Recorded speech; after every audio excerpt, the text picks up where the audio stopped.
We have found persimmon tree heaven. There's a couple trees down that way. We were trying to figure out where to park, and now we don't need to walk. And we'll get some today, but we definitely know where to come back because you really don't want to grab them until they fall off. So we'll get a bunch, but we'll definitely be coming back in a couple days. It's amazing.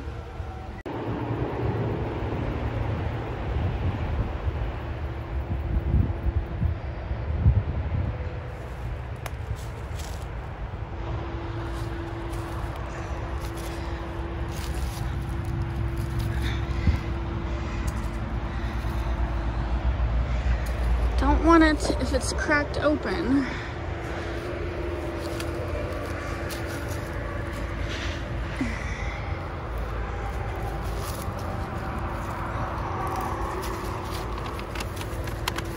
Look what we got.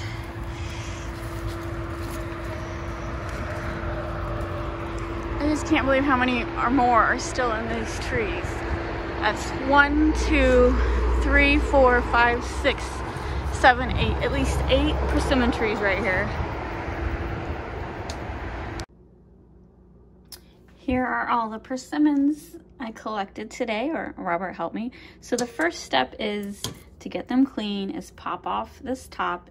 It'll come off easily, showing that it's ripe. And then also on the bottom of each persimmon is this just little stubby thing. Just pick that off with your fingernail. And then doesn't hurt anything, but I don't want it. Okay, and then rinse them off. So that's what I'm gonna do with each one. See the tops, you know it's ripe when they come off, and then just flick that off too. It's okay that I'm hurting the skin because the next step is to mash the skin down. The persimmons are cleaned, and as you can see, the last time I just had 1 bowl full, definitely quite a bit more this time. And so what I do is I just throw some persimmons in this sifter, and then I have a bigger bowl underneath, and I just take my little spatula, Pampered Chef spatula, this is actually a Pampered Chef sifter too, and squish it down. Let me get my tripod so you can see it better. Since I don't have a food mill, I'm essentially making my own food mill. So I just squish it down, squish, squish, squish. It's a little time consuming, but you know, it is what it is. Making good food sometimes takes a little bit. So, and persimmon has a bunch of little seeds in it. So I don't want the seeds or the skin. I just basically want the pulp. And so I'm pushing the pulp through the little screen.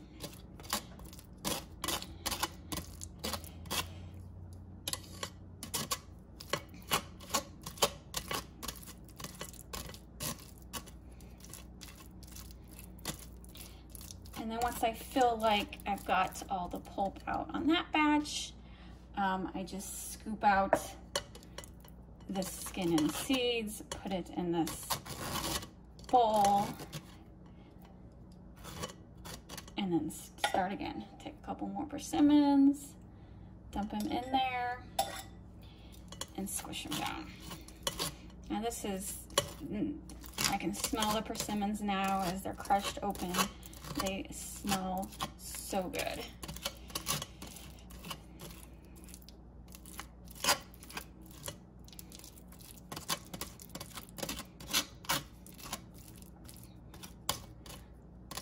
It'll take me about an hour to get through all of these persimmons. Okay.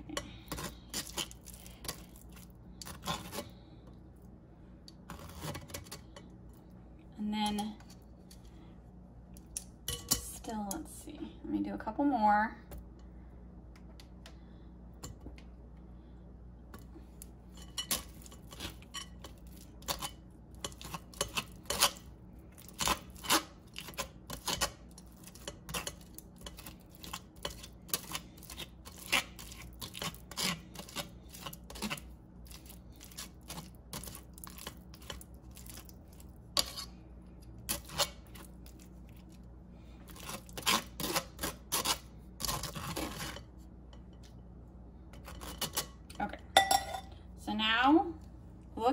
this pulp clinging to the bottom. Now, it will eventually fall out to the bottom of the bowl, or I could scrape it off right now with a knife, but I'm gonna keep processing it. It will fall the more that I press through the sifter. So get the idea. This is how you do it if you don't want to buy a food mill. And I did actually look into buying a food mill. I guess because everyone is home canning and home baking, they are really twice the price they should be on Amazon. And so I don't really want to spend $50 on a food mill when this works just as well. Maybe it's a little more time consuming doing it this way, but I find it relaxing. I enjoy doing this, so I don't mind taking an hour to squish persimmons. All right, here is the pulp that took me about 45 minutes. Here is the scraps, the skins, and the seeds, and this is the usable pulp. So what I'm gonna do is make, I don't know if I already said this, but I am going to make fruit leather, which is fruit roll-up. As kids, we liked fruit roll-ups, but I guess it's now called fruit leather.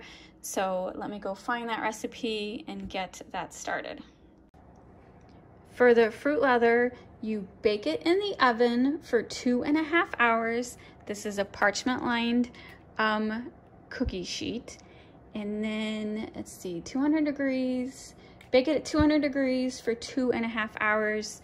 I've never done fruit leather before, so this is definitely an experiment for me.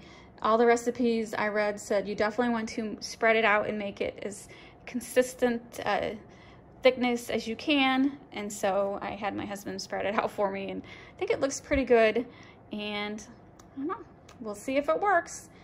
You can also use a dehydrator, but it's said to set your dehydrator to 135 degrees.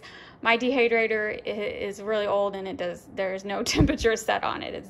I don't even know what temperature it is. So this is why I'm baking it in the oven, 200 degrees for 2.5 hours.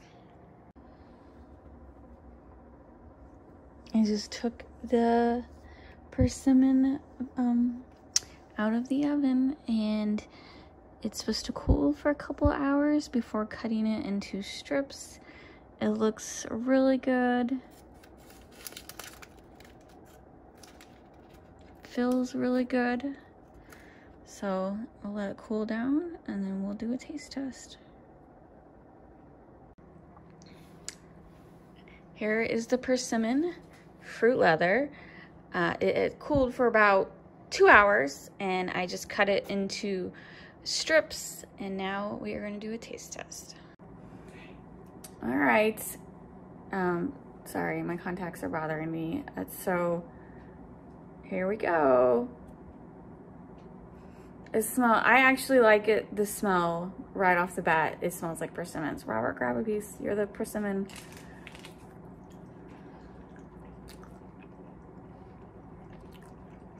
It's really good. This is really good. That's good. Oh. That's weird. Isn't that weird? All it is persimmon pulp dried out.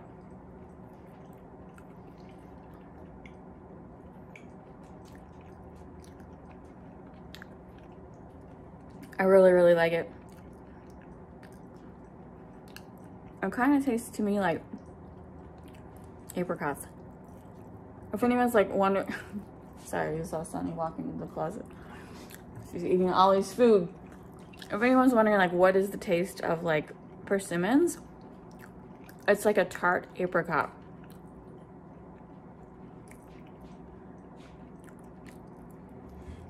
I really like that. All right. Persimmon fruit. I'm not gonna call it leather. I don't know why people call it leather. I don't like that word. I don't eat leather. Who eats leather? Fruit roll up. Persimmon fruit roll up. Very, very good. I would definitely make this again.